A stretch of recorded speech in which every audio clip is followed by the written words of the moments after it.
The ATV returned just after dawn, loud enough to send birds scattering, but not loud enough to pull my neighbors from their beds. And that distinction mattered more than most people would ever understand. A cloud of dust trailed behind it like a warning flag, drifting over the wheat heads that had begun to bend, swollen with grain, the same way they had every single year since my father was a child. The engine tore straight across the field without hesitation. No slowing down, no second thoughts, as if the land had already changed hands and no one had bothered to inform me. She moved across it like she owned it. What she failed to see, what people like her almost never notice, is that silence doesn't always mean submission.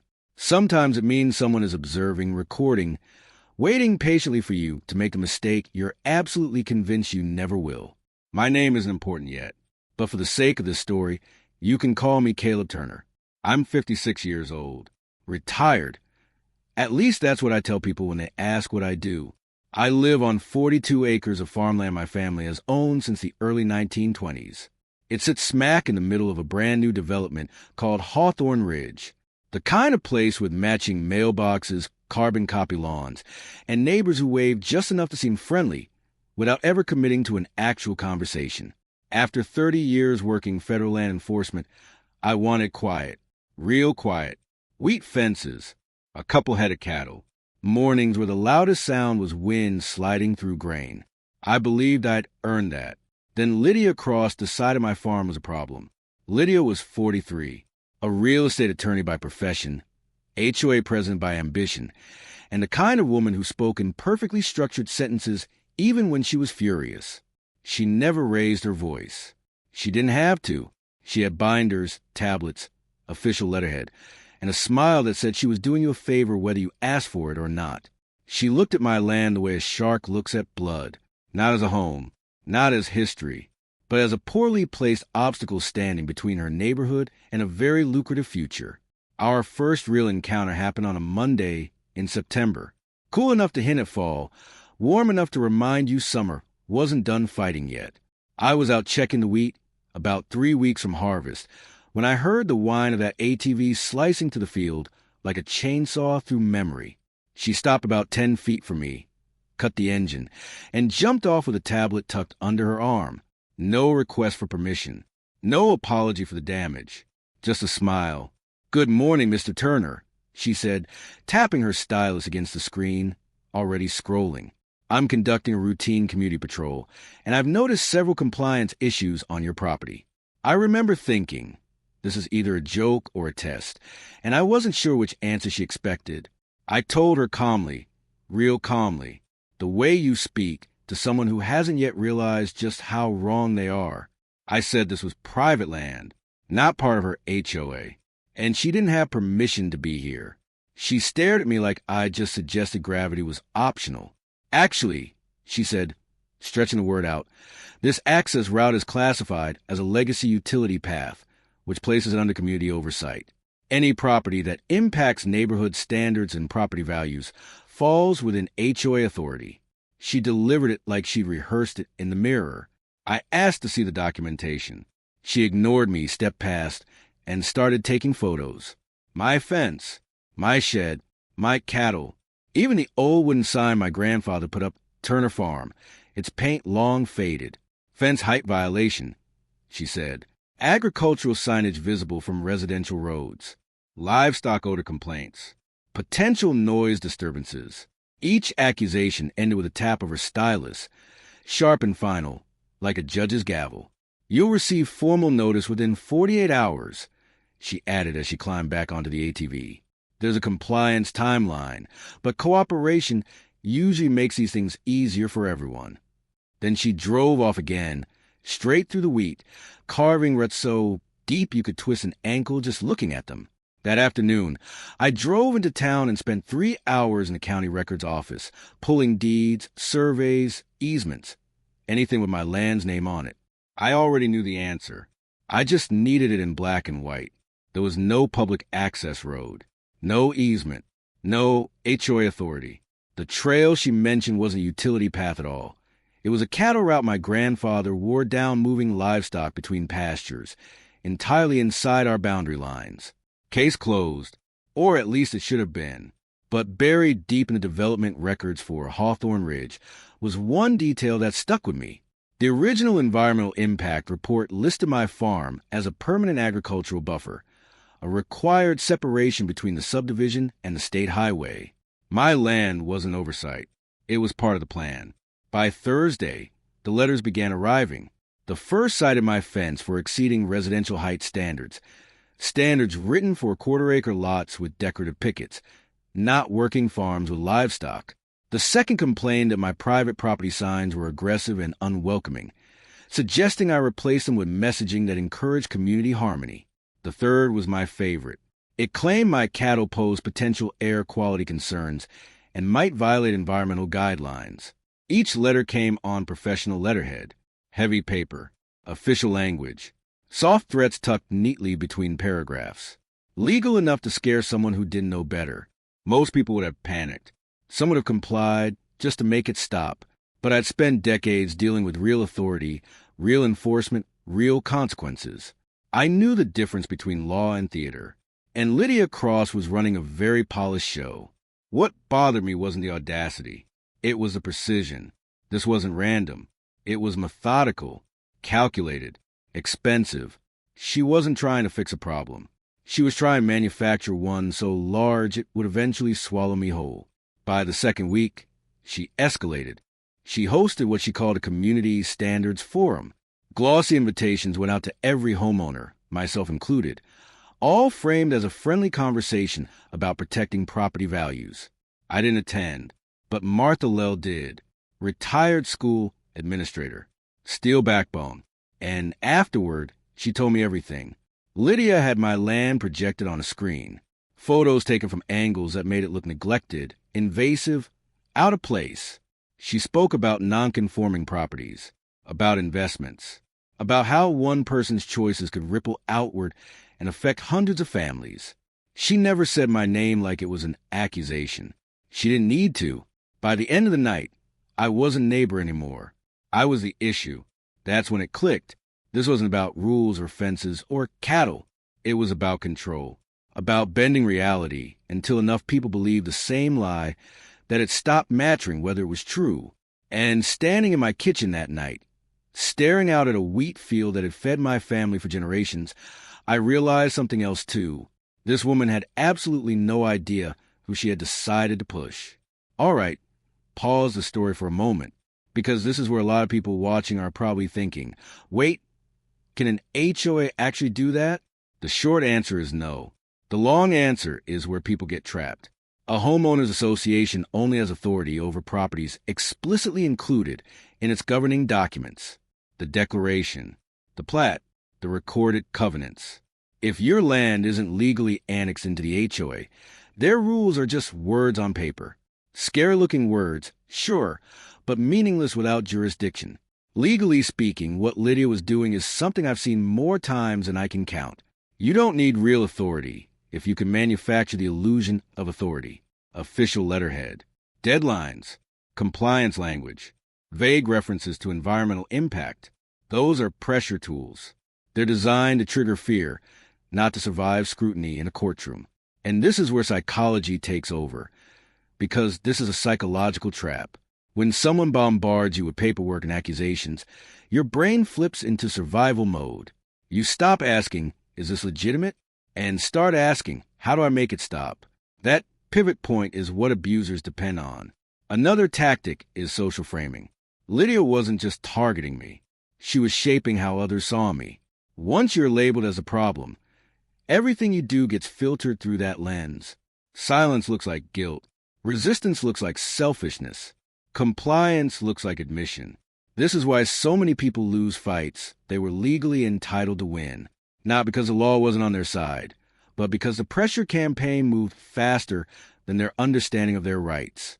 The lesson here is simple, but uncomfortable. Most HOA abuse doesn't start with fines or lawsuits.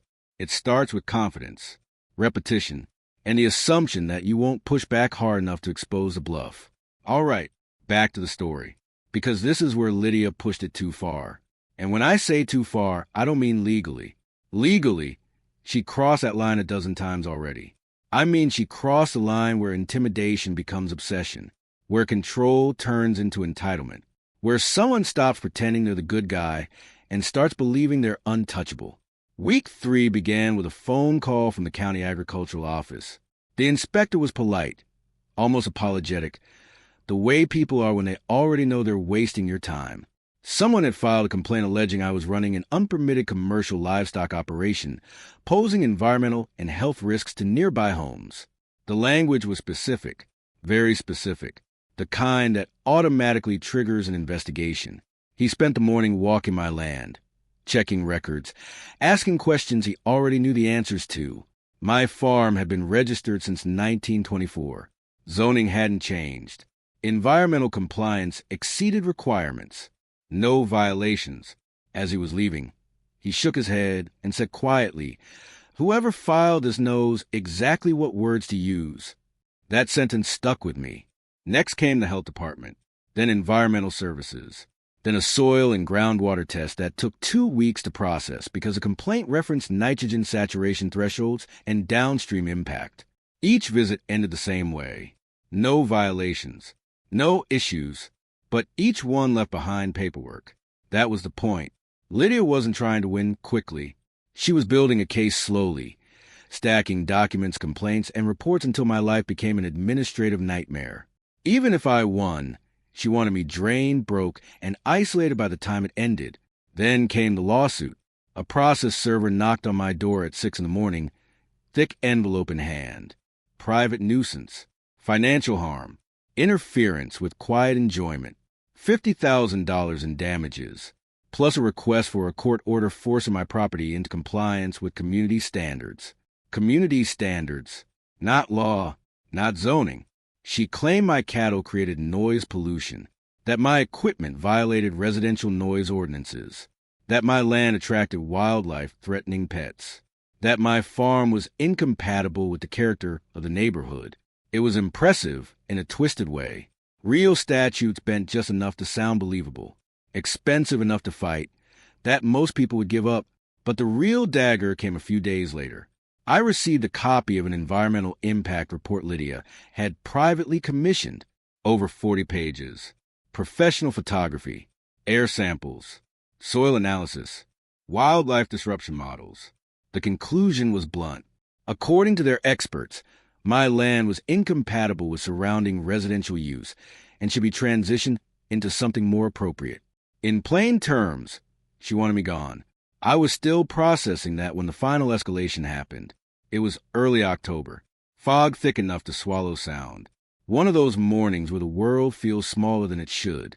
I walked out to check the wheat and felt my stomach drop before my mind caught up. The field was destroyed. Not by accident, not randomly, deliberately. An ATV had been driven straight to the wheat in looping, deliberate paths, carving 2 words so large you'd read them from a quarter-mile away. Move out. 3 months of work. Seed. Fertilizer. Labor. Gone overnight.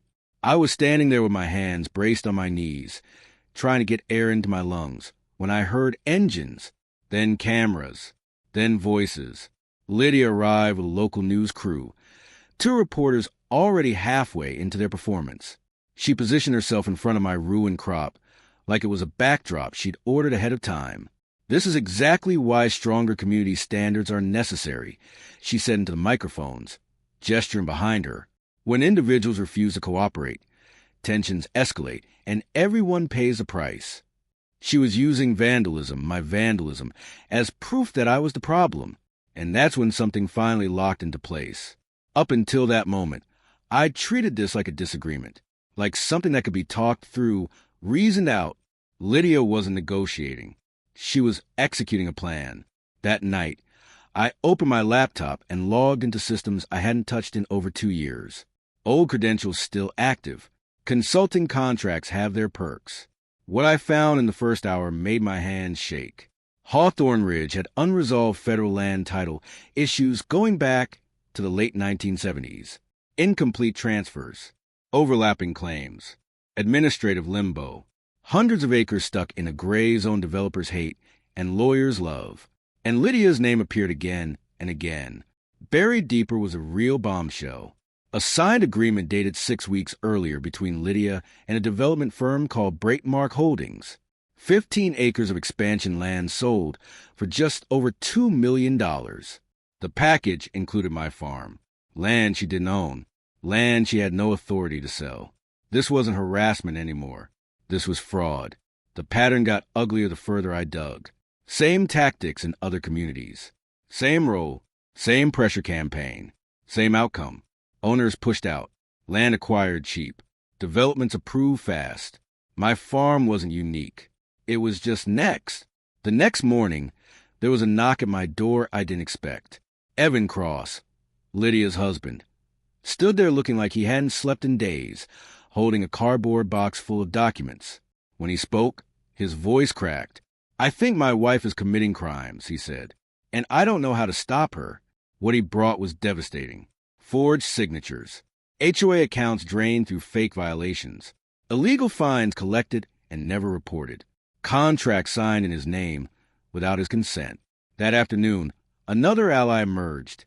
Martha Lell, the retired administrator, had been quietly documenting everything for more than a year. Letters, recordings, timelines. She'd been waiting for someone who knew how to connect the dots. The trap came together fast. Lydia scheduled a community meeting to announce what she called a major development opportunity. Full presentation, renderings, promises of rising property values. The room was packed. Residents, reporters, observers. Lydia walked in confident, polished, untouchable. She spoke about luxury amenities, partnerships, prosperity. Then she put my farm on the screen and announced that legal proceedings were underway to acquire it for the public good. That's when Evan stood up. Then Martha. Then me. I laid out federal records, contracts, bank statements, video evidence. Yes, including footage of Lydia on my property, the night my wheat was destroyed. The room shifted from confusion to fury in real time. And when a federal agent stood up, identified herself, and advised Lydia to contact an attorney immediately, the mask finally slipped. She wasn't arrested that day.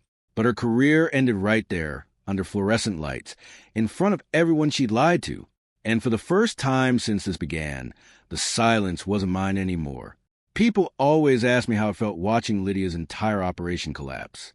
Whether it felt like victory, revenge, justice. The honest answer is, it felt quiet.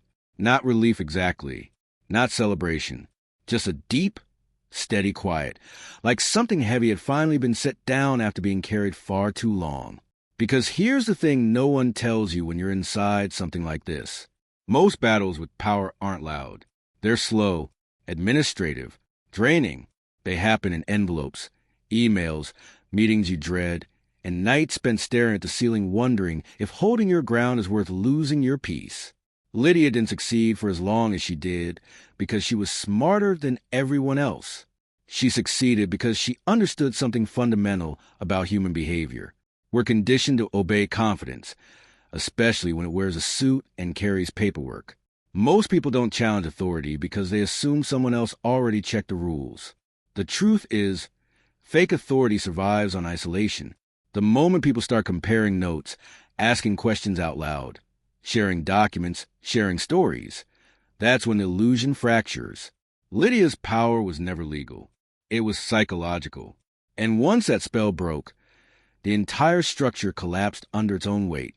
From a legal standpoint, what saved me wasn't just knowing the law.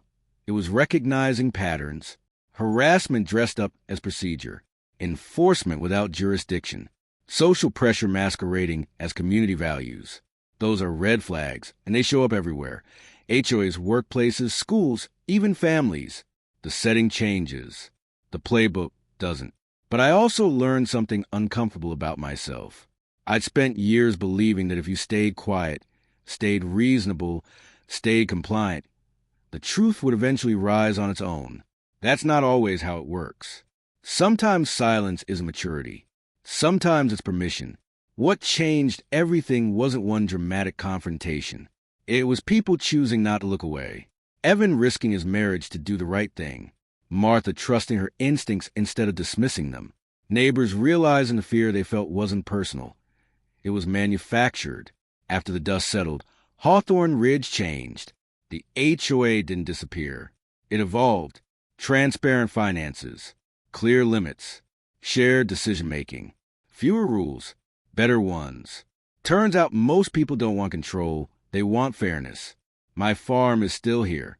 The wheat grew back stronger the following season, almost stubbornly so.